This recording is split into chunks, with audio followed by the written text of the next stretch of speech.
Livro de Eclesiastes, capítulo 2, versículo 9 ao 11. Hoje nós vamos tratar a vaidade da língua. A vaidade da língua em Eclesiastes 2, do 9 ao 11.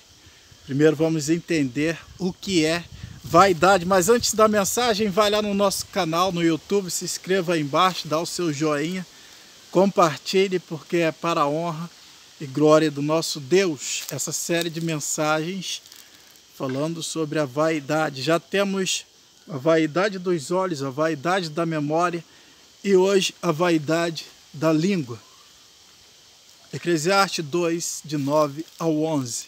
Engrandeci-me e sobrepujei-me a todos os que viveram antes de mim em Jerusalém. Quem está dizendo isso é Salomão. Perseverou também comigo a minha sabedoria. Tudo quanto desejaram os meus olhos, não lhes neguei, nem privei o meu coração de alegria alguma, pois eu me alegrava com todas as minhas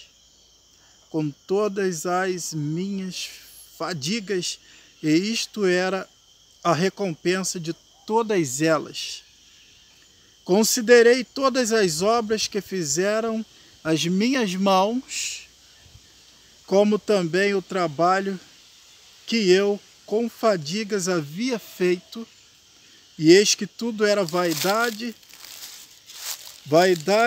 e correr atrás do vento, e nenhum proveito havia debaixo do sol.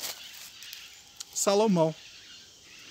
Nas outras mensagens que nós temos esse tema, a partir da vida de Salomão, quando ele mostra para nós, através desse próprio capítulo 2 de Eclesiastes, quando ele começa a dizer: fiz para mim, juntei para mim e 1000 mulheres, e juntou mais do que qualquer um homem tinha juntado antes dele. Então nós estamos definindo a vaidade. Uma das definições da vaidade: exagero, ausência de limite, falta de domínio próprio.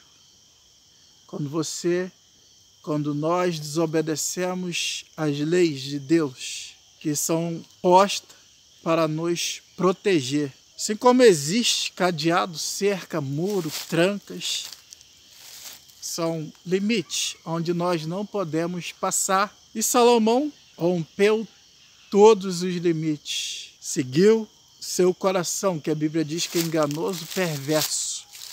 E nós temos, amados, que pôr limite na nossa boca. E a partir desse princípio nós vamos trabalhar a vaidade, a falta de controle, suas consequências, de limites e as consequências graves, que, como Salomão disse, é mesmo que correr atrás do vento. Quando você não respeita limites, e um homem sem limites está em rumo à sua alta destruição. E quando nós não respeitamos limites impostos por Deus, Deus faz como fez com Salomão: o entregou às suas próprias concupiscências. E isso é ruim demais. A vaidade da língua. 45. Evangelho de Lucas, capítulo 6, versículo 45. Porque da abundância do coração... Existe um ditado que fala: aqui está cheio. Não é isso? Você já ouviu? A boca fala daquilo que o nosso coração cheio. Nós anotamos alguns textos no próprio provérbio de Salomão, que vai nos instruir para não acontecer conosco o que aconteceu com o rei Salomão. Ele vai nos dar várias instruções acerca da nossa língua. Em Eclesiastes, no capítulo 12, versículo 11, ele está dizendo para nós as palavras do sábio. Sábio, ele mesmo diz que o tolo, quando se cala, tolo é aquele que fala demais, aquela que fala demais, é reputado como sábio. E as palavras ditas por um sábio são como pregos bem fixados. São as palavras de valor, de alto valor. Ainda em Provérbios, capítulo 18, versículo 21, a morte e a vida estão no poder da língua. Então nós podemos matar e também dar vida através da nossa língua. Provérbios 15, 23. A palavra dita a seu tempo,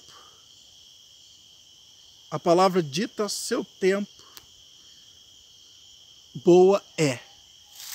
A palavra dita no tempo certo. E Eclesiastes 3 vai dizer para nós que há tempo de falar e há tempo de estar calado. E amados, acredito eu que o tempo de ficar calado é o tempo que nós estamos irados. O tempo da ira é o tempo de ficar calado. No livro de Jó, Deus vai nos ensinar uma coisa maravilhosa. Quando Jó faz algumas interrogações, mais de 30 interrogações a Deus. E a resposta de Deus para Jó se chama o silêncio. Fico boquiaberta como que esses crentes diz, Deus está falando, Deus está me mostrando aqui agora, Deus está dizendo para você. Amados, existem duas coisas que têm que ser distintas: manifestação e presença. Deus está presente em todo o lugar. A Bíblia diz que Deus está em todo o lugar. Porém, manifestação, a voz de Deus, a manifestação, existe na Bíblia algumas pausas, 400 anos, anos e anos, que Deus leva para falar com o homem, como levou alguns anos para falar com os patriarcas Abraão, Isaque, Jacó. E Jó interroga Deus, faz alguns porquês, por que eu não morri no ventre da minha mãe, por que eu vim ao mundo, e vai fazendo interrogações, e Deus está em silêncio. Aí Deus está aí nos ensinando algo extraordinário. É quando a Bíblia diz que quando o tolo cala, ele é reputado como sábio. Amados, nem tudo tem que ter resposta imediata. Existe tempo para pensar. Precisamos pedir, me dá um tempo para eu pensar, para eu te dar essa resposta. Não é aquilo que está na nossa mente que nós vamos falar. Aí Deus dá um silêncio para Jó. E quando Deus fala com Jó, Deus faz para ele mais ou menos 70 perguntas. Onde tu estavas quando eu formava isso ou aquilo, e Deus vai fazendo perguntas. E Jó agora reconhece que ele é um tolo. Que ele falou do que não sabia, falou do que não entendia. Nós lidamos com várias pessoas assim, falam do que não sabem, falam do que não entendem. E diante dessas pessoas, nós temos que dar o silêncio. Muitas das vezes, a palavra do Senhor nos dá uma ordem: não provocar a ira aos nossos filhos, para que eles não percam o ânimo. Deus Pai, Jacó Filho. Quantas das vezes nossos filhos começam a falar, desabafar por causa de emoções do que não entendem? E nós precisamos pegar as instruções de Deus e muitas das vezes dar para eles o silêncio, para não retrucar, para não amaldiçoá-los, para não falar bobagem. Muitas das vezes a resposta é o silêncio. Ainda mais quando é uma questão alheia. Ainda mais quando ninguém te pediu opinião. Se mete em questão alheia é a mesma coisa que pegar um cão pelas orelhas. Então a palavra de Deus vai nos ensinando. A vaidade da língua, o exagero, a ausência de limite.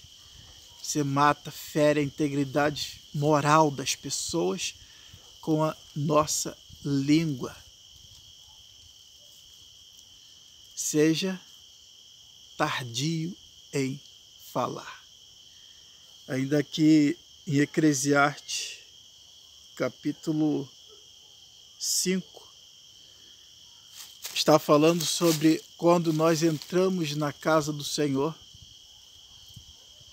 Não se precipite com a tua boca, nem teu coração se apresse em falar.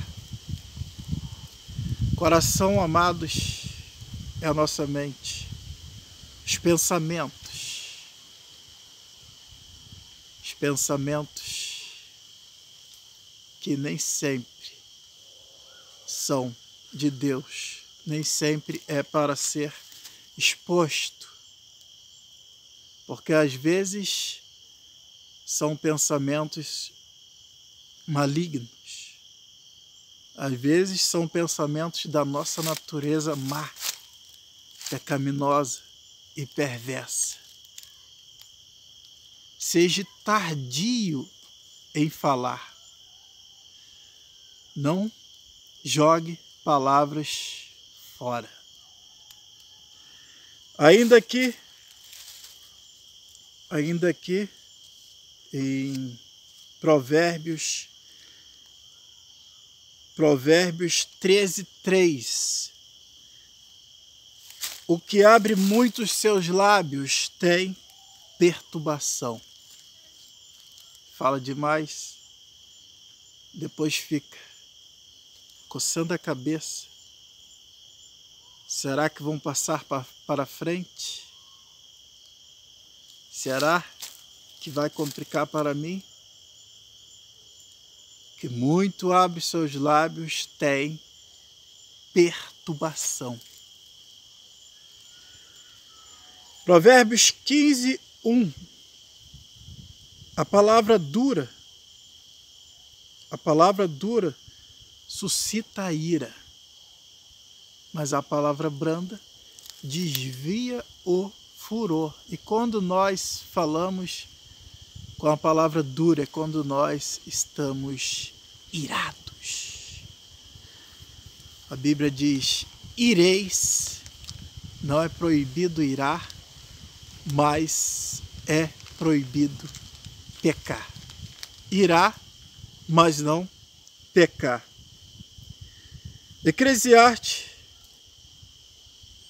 Mateus 12:34. Do que há com abundância no coração, disso fala a boca. Qual é a abundância que está no meu e no seu coração para nós falarmos?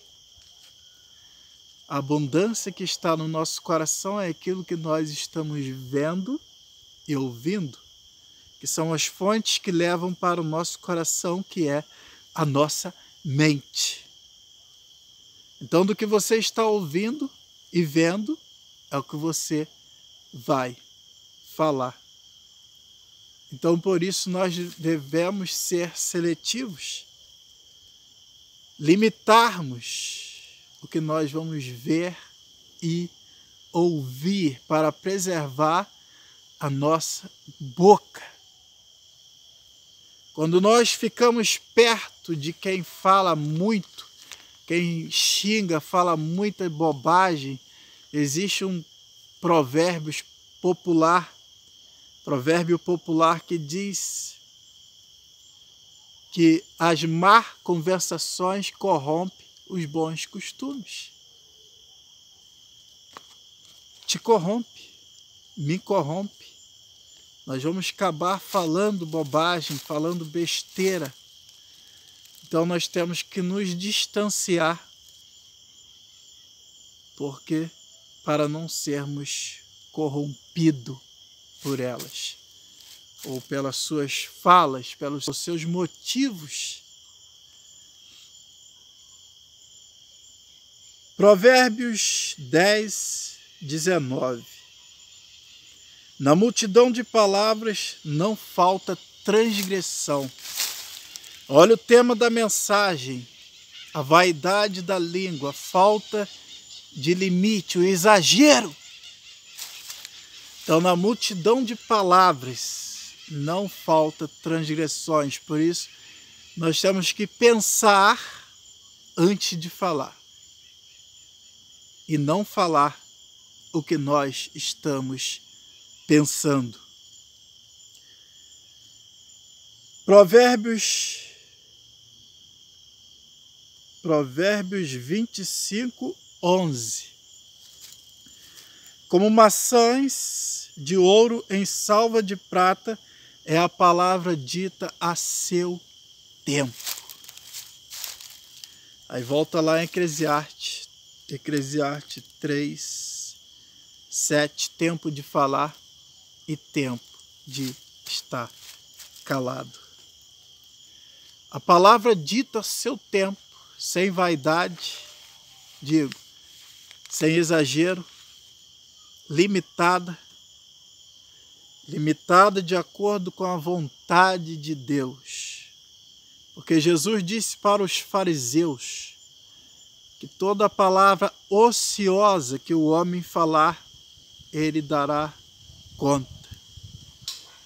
O que é uma palavra ociosa? É uma palavra sem sentido. Uma palavra jogada ao léu, ao vento. E ainda mais as pessoas que, quando Jesus disse, não jureis, quando você fala, eu juro por Deus, a ordem é não jureis nem pelo céu, nem pela terra, nem pelo mar. Não jureis por nada, nem pelos anjos. São palavras jogadas